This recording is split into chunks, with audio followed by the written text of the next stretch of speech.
Everyone, this is Komal Balyan and welcome to my channel again. आज हम करने वाले हैं कंजंक्शंस. ठीक है, तो कंजंक्शंस को बोलते हैं हिंदी में समुच्चय बोधक. ओके, तो कंजंक्शन की जो डेफिनेशन है वो है conjunctions are the connecting words that join other words, phrases और clauses of the same sentence.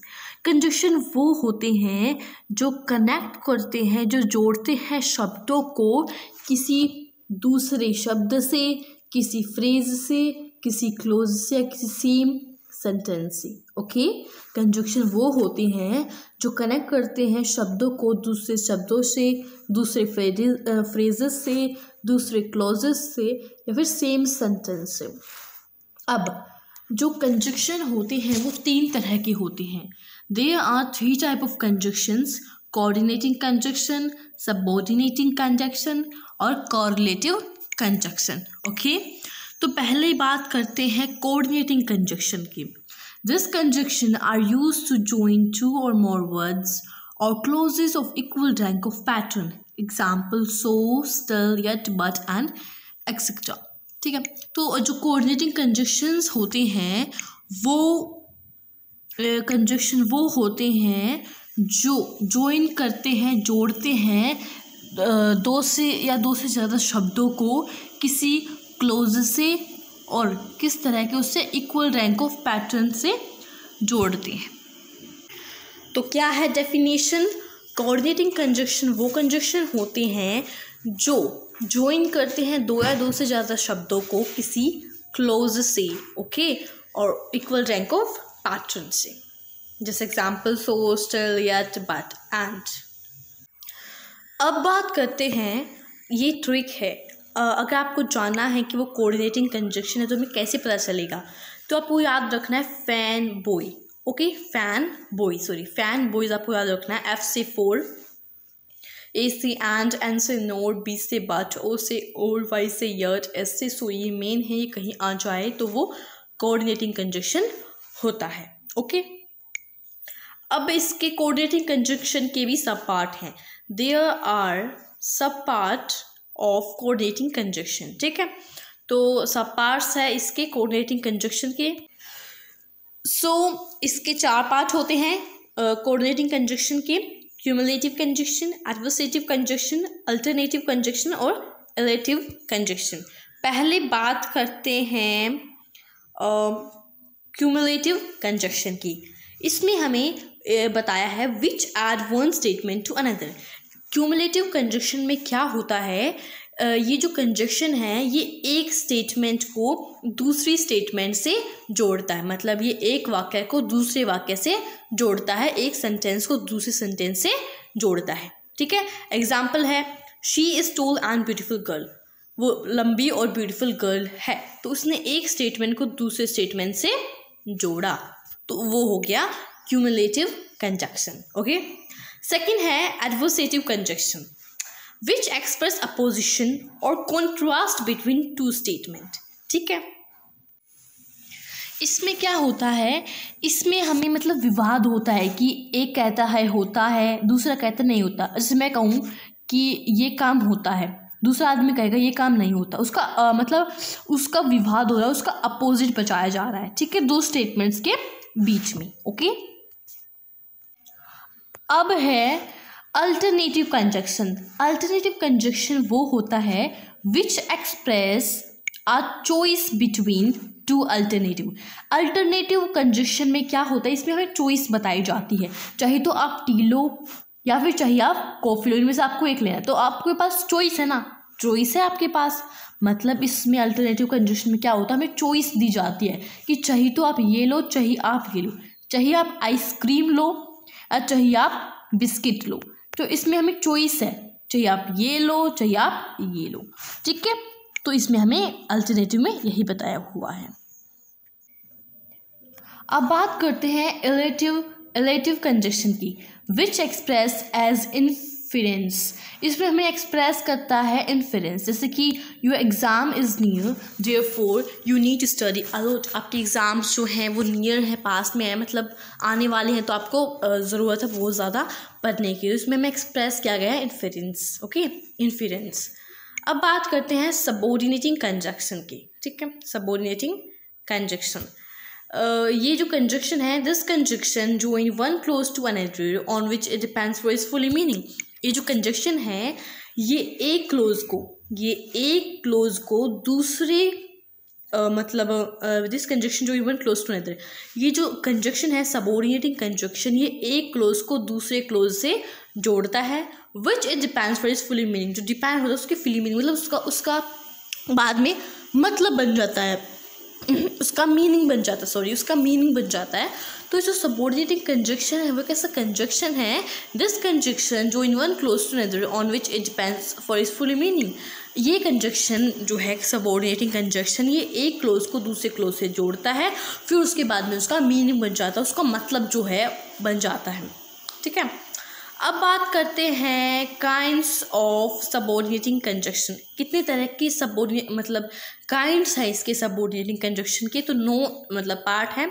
Subordinating conjunction of time, place, purpose, manner, condition, comparison, contrast, result और कोज। तो एक एक करके पढ़ेंगे। पहले हम पढ़ते हैं सबऑर्डिनेटिंग कंजक्शन ऑफ टाइम, समय के बारे में। दीज इंडिकेट टाइम, ये हमें समय के बारे में बताता है। जो सबऑर्डिनेटिंग कंजक्शन ऑफ टाइम है, ये हमें समय के बारे में बताया, तो हमें पता चल रहा है, यहाँ टाइम लिखा है तो मतलब समय के बारे में बता रहा है हमें। When, whenever, as soon as, before, after. ठीक है, तो पहले बाद में समय है, वैन कब, तो I will come back after the meeting is over, तो इसमें बताया हुआ कि मैं कब आऊँगा, जब मेरी मीटिंग ख़त्म हो जाएगी। तो आफ्टर मतलब बाद में, ये हमें टाइम के बारे में इंडिकेट करता है। ठीक है, तो दिस अब है सबऑर्डिनेटिंग कंजक्शन ऑफ प्लेस। ये भी अब इसमें हमें जगह के बारे में बताया हुआ है। प्लेस है तो जगह के बारे में बताएगा। दीज इंडिकेट प्लेस, ये हमें जगह के बारे में बताएगा। वेयर, कहाँ, वेयर एवर। एग्जाम्पल जो है वो है you may sit wherever you like, जहाँ तुम बैठना चाहते हो तुम बैठ सकते हो। तो वेयर एवर जगह है, प्लेस है, तो प्लेस जहाँ है उसके मतलब वो इंडिकेट करता है प्लेस, जगह के बारे में। तो हमें ये इसमें बताया हुआ है प्लेस। अब इसमें बताया हुआ है subordinating conjunction of purpose. Purpose का मतलब होता है उद्देश्य, उसका उद्देश्य क्या है। दीज कंजक्शन जो इन वर्ड्स, ये शब्दों को जोड़ता है, विच इंडिकेट पर्पस, जिसमें उसका उद्देश्य होता है। ये शब्दों को जोड़ता है जिसमें उसका उद्देश्य होता है, जैसे so, that, that in order, that lest etcetera, ये मतलब है और भी हैं। तो जैसे कि इसमें एग्जाम्पल है, do not fall in the company of idle boys lest, you should spoil your career. ठीक है, तो इसमें लिस्ट है, ये शुड है, मतलब उसका इसमें उसका उद्देश्य बताया जाता है। पर्पस का मतलब उद्देश्य ही होता है, तो उसका उद्देश्य बताया जाता है। जैसे लिस्ट हो गया, शुड हो गया, तो ये क्या है, कुछ मतलब एग्जाम्पल्स हैं। अब करने वाले हैं मैनर। मैनर का मतलब होता है ढंग। मैनर का क्या मतलब होता है, मैनर का मतलब होता है ढंग, वो काम किस ढंग से हो रहा है। ठीक है, तो these conjunctions are connecting words. ये जो कंजक्शन होती है ये कनेक्टिंग वर्ड्स होते हैं। That refers to the manner of an action, कि जो वो एक्शन है, जो काम है, मतलब जो कोई कुछ काम हो रहा है वो किस ढंग से हो रहा है, किस तरह से हो रहा है। So far as, as if, as so, ये इसमें बताया हुआ है कि he spoke as he wished, उसके काम के बारे में बताया हुआ है, वो किस तरह से करता है उसका ढंग बताया हुआ है। ठीक है, अब बात करते हैं कंडीशन। कंडीशन इसमें हमें शर्तों के बारे में बताया जाता है। These conjunction indicate some condition, इसमें कुछ शर्तें होती हैं। ठीक है, if, unless, supposing, provided etcetera. I will keep my promise, provided you fulfil us. इसमें शर्त के बारे में बताया हुआ है। ठीक, प्रॉमिस, और इसमें ऐसे ही हैं, हमें शर्तों के बारे में बताया जाता है। अब बात करते हैं कंपैरिजन। कंपैरिजन का मतलब होता है तुलना। क्या होता है, तुलना। These conjunction give a sense of comparison, इसमें हमें कंपैरिजन, इसमें हमें तुलना बताई जाती है। As, than, not, so, as. ठीक है, जैसे Neeta is not so brilliant as Nancy, Neeta इतनी ब्रिलियंट नहीं है नैन्सी की तरह। किसको कंपेयर किया है? नीता को कंपेयर किया है और नैन्सी को कंपेयर किया है, तो इसका कंपैरिजन हो रखा है, इसमें कंपैरिजन बताया गया है। तो कंपैरिजन पता है तुलना होती है। अब contrast, this conjunction convey sense of contrast, इसमें कॉन्ट्रास्ट, इसमें विवाद किया जाता है। क्या किया जाता है? विवाद किया जाता है। So as, however, though, yet, etcetera. इस एग्जाम्पल है हमारा however costly petrol may be, we are compelled to buy it. ठीक है, तो इसमें हमें विवाद बताया है कि हमें ये करना ही होगा। मतलब इसमें सिंपल याद रखो, विवाद, इसमें विवाद होता है, कॉन्ट्रास्ट होता है। ठीक है, और उसके बारे में हाँ, तो अब है रिजल्ट। रिजल्ट मतलब दिस कंजक्शन इंडिकेट रिजल्ट, इसमें हमें रिजल्ट के बारे में पता चलता है। सो दैट, सच, जैसे एग्जाम्पल है हमारा she is so busy with her study that she does not have time for anything else, वो अपनी स्टडी में इतना बिजी है कि मतलब उसके पास समय भी नहीं है और कुछ काम करने का। तो इसमें हमें रिजल्ट के बारे में बताया जाता है। ठीक है, एग्जाम्पल सो दैट, सच। ठीक है, एग्जाम्पल्स हैं। उसके बाद है कोज। कोज का मतलब होता है, सभी को पता है, कोज का मतलब होता है कारण। ठीक है, तो दिस कंजक्शन इंडिकेट सम कोज, इसमें कुछ कारण दिए जाते हैं, इसमें कुछ कारण दिए जाते हैं। जैसे example because, as, since, that, etcetera. He will pass the exam as he is working hard, तो he will pass the exam as he is working hard. तो इसमें हमें कोज, कारण भी बताया जाता है। अगर मैं कहूँ, एक सिंपल एग्जांपल लूँ कि उसको बुखार है क्योंकि उसको चोट लग गई थी, उसको बुखार है, वो स्कूल में इसलिए नहीं आया क्योंकि उसको चोट लग गई थी। इसमें हमें कारण भी बताया, मतलब इस एग्जांपल में कि वो स्कूल में क्यों नहीं आया, कारण बताया क्यों नहीं आया, क्योंकि उसको चोट लग गई थी। तो हमें उसका कोज भी बताते हैं, उसका आंसर भी देते हैं, कारण भी बताते हैं कि उसको क्यों, मतलब वो स्कूल में क्यों नहीं आया, क्योंकि उसको चोट लगी थी। तो इसका हम कारण भी बता रहे हैं, कारण का मतलब हो तो कोज भी बता रहे हैं। ठीक है, लास्ट है कोरिलेटिव कंजक्शन। ठीक है, थर्ड है correlative conjunction. Conjunction that are used in pairs, जो जुड़वा में यूज़ किए जाते हैं, पेयर्स में यूज़ किए जाते हैं। जैसे neither, nor, although, yet, not, so, as, ये है ना। जैसे इसमें ये कह रखा है, इसमें पेयर्स में जोड़े में यूज़ किए जाते हैं कि हमेशा नाइदर के साथ नोर ही आएगा, हमेशा नाइदर के साथ नोर ही आएगा।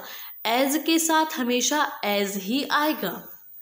ऑल्थो के साथ येट ही आएगा, और नॉट सो के साथ हमेशा एज ही आएगा। ये पेयर्स में, जुड़वा में यूज़ किए जाते हैं, जोड़े में यूज़ किए जाते हैं। ठीक है, कि हमेशा नाइदर के साथ नोर ही आएगा, इसके साथ ये ही आएगा, इसके साथ ये आएगा और इसके साथ ये आएगा। पेयर्स में यूज़ किया, जैसे एग्जाम्पल है they had barely accepted the collision when their vehicle ओवरटर्न्ड।